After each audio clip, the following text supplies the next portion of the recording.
start with CNN in the fourth row. No. Yeah. Thank you. Ryan Brown with CNN. I just wanted to talk about the issue of burden sharing. You didn't mention it in the opening remarks, but there's been a lot of political pressure to get the allies who do not meet the 2% of GDP to come up with national plans to do so. But I understand that some 13 countries have yet to do that. You do not name those 13 countries. Wouldn't it benefit from some additional pressure by naming those countries to kind of help encourage them to come up with national plans? The message on burden sharing is that we are making progress, but that we still have a long way to go.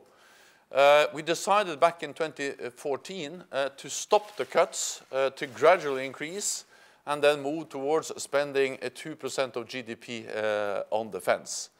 Since then, we have actually stopped the cuts. And we have seen that across Europe and Canada, there has been an increase in defense spending for the first time in many, many years. And we are also moving towards spending 2% of GDP. So we are moving in the right directions. All NATO allies have in their national plans promised to continue to increase defense spending in real terms. And back in 2014, 3 allies met the 2% target. This year we expect 8 allies to meet the target. And by 2024, 15 allies have stated that they will be at 2% or above. This is a good start, but this is the first time we have national plans. We will revise them, we will update them, and of course we will continue to urge those countries who have not yet provided plans meeting the 2% target to do so. So this is a beginning, this is a start, and we will continue to work for even more progress. We will publish later on figures when it comes to individual allies on defense spending. We do that in a regular way, so that will be figures that will be provided later on. The national plans are not going to be public, but figures on defense spending in each individual allies will be made public later on. Associated Press, third row. Yeah. Lorne Cook from the Associated Press. Just on Iraq, Secretary General, if you could flesh that out a little bit for us. As you've said, there's already there are training teams there at the moment. What are we looking at? How substantial is it? Some nations have mentioned the possibility of working in other cities in Iraq, but also outside. I know you're in the planning stage, but if you can give us just a bit more, that would be good. The current training activity of NATO in Iraq is based on what we call mobile training teams, meaning that we are sending in mobile teams who are there for a limited period of time, some weeks or some days, and then they go out again. There is a core team, which is fairly limited, that organize these mobile training teams, which comes in, train, and then leave again. Sometimes also we take Iraqi officers from Iraq and train them in NATO allied countries and even in partner countries. For instance, Serbia provides training for Iraqi officers in the NATO framework as a partner nation. So the current training activity is based on a small core team organizing, facilitating mobile training teams providing training for Iraqi officers. The idea now is to go from this concept to a more substantive concept, which is based on trainers in Iraq, where we are going to train the trainers and help them to build defense education, or to build some defense schools and defense academies. Exactly in which areas is a bit too early to say. We are now training in areas as, for instance, countering IED, improvised explosive devices, military medicine, logistics, and in some other areas, and we will look into what more we can do. We will scale up exactly how much, how many trainers, remains to be seen. That's exactly what we're going to look into when we now have started to plan. but we will move from this mobile training concept to a more permanent training mission. Ria Novosti in the fourth row, center. Vladimir Dobrovolsky from Russian news agency RIA Novosti. Secretary General, Russia has for the moment no ambassador to NATO. What impact do you think it will have on NATO-Russia relations, and will you discuss this subject with Minister Lavrov during your meeting this week? And the second question, if I may, when do you expect the NATO-Russia Council meeting to take place? Is it this year, and on what level? Thank you very much. It is a normal thing that countries change their ambassadors, and this is a rotation. We have seen before that sometimes it takes some time from an ambassador is as I say, is leaving or going home to a new ambassador comes. That was also the case last time. I look forward to meeting Minister Lavrov in Munich. That's part of our political dialogue with Russia.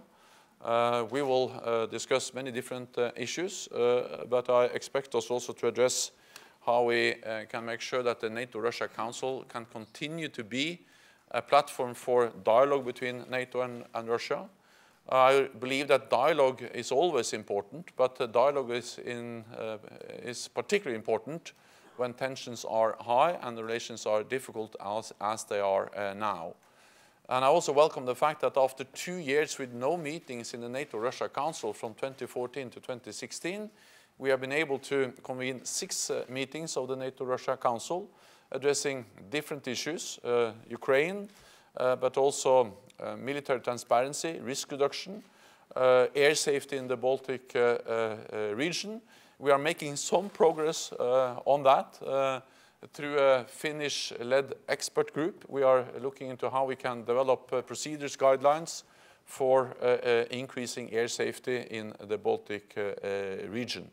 We have also used the NATO-Russia Council to have reciprocal briefings on military exercises, the SAPAD exercise and NATO exercises, and also on military posture. So I look forward to meeting Minister Lavrov. We have met many times before, both in my capacity as Secretary General, but also in my previous capacity as Norwegian Prime Minister. So I look forward to that meeting. Gentleman at the back. I have a question on the former Yugoslav Republic of Macedonia. You were there recently. How likely is it for you that the former Yugoslav Republic of Macedonia will enter the NATO? How interested is the NATO in such a small country, and how do you deserve the country's relationship to Greece?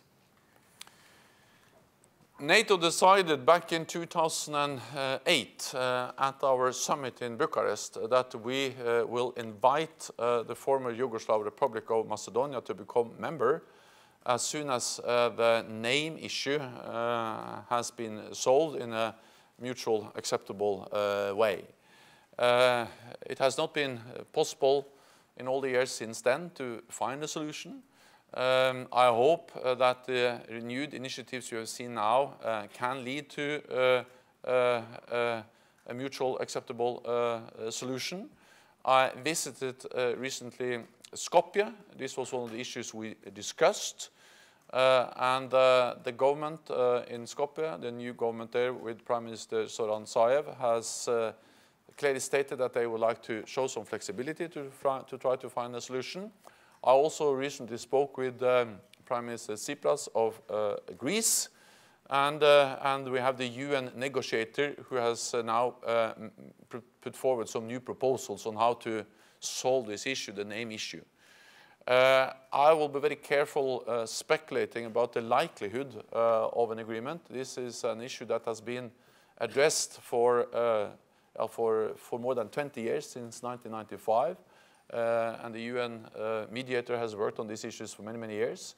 But I really hope that it's possible to find a solution, because that will solve a problem which has been there for a long time between the former Yugoslav Republic of Macedonia and Greece.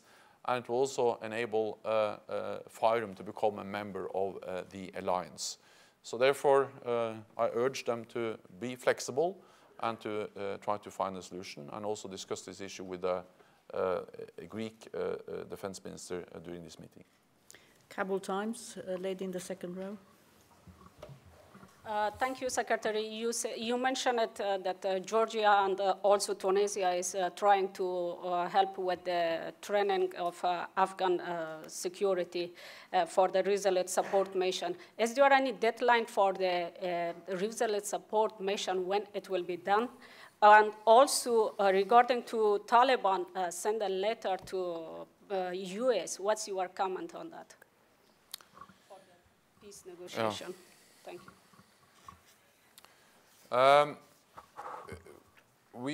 Our research support mission in Afghanistan is a condition-based mission, and the aim is to continue to strengthen the Afghan national security forces, enabling them to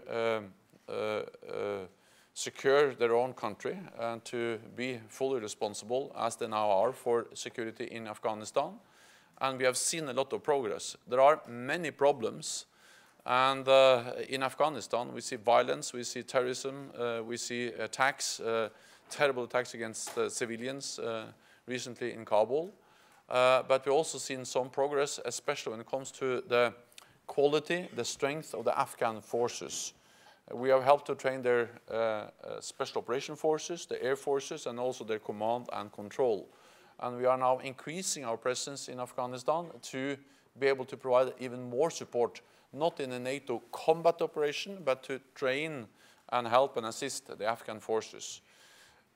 We don't think that there is a military solution to the conflict in Afghanistan. But we strongly believe that we need a strong Afghan force to be able to create the conditions for a political solution. Taliban has to understand that they will never win on the battlefield, so they have to come to the negotiating table and agree to a political solution. That's the reason why we are providing military support, is to enable a political solution. We will welcome also any efforts to find a political solution.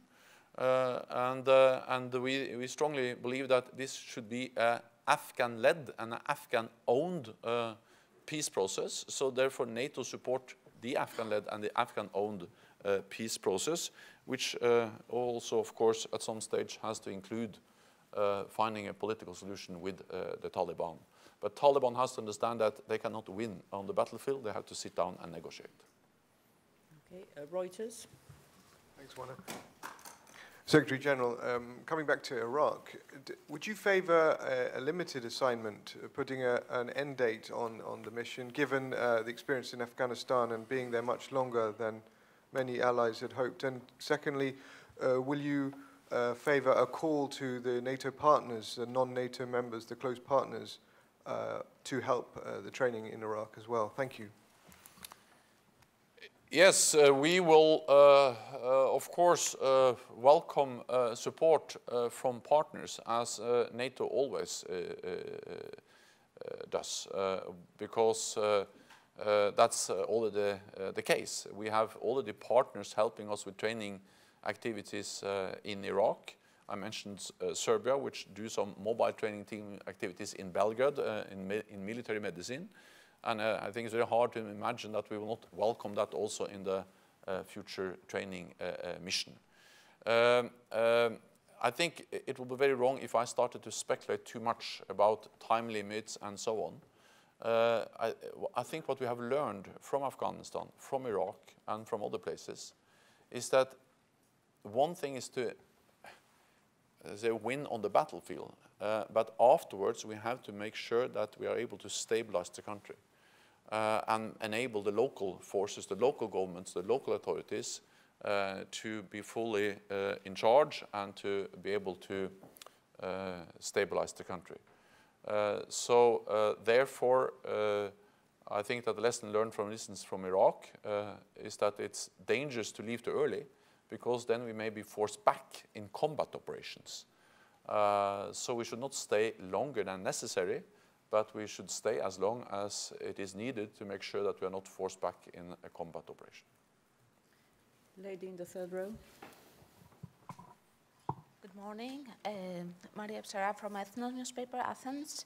This week we saw renewed incidents and tensions in the Aegean Sea between the two NATO allies, Greece and Turkey. Did you discuss this matter with the Greek and Turkish defense ministers?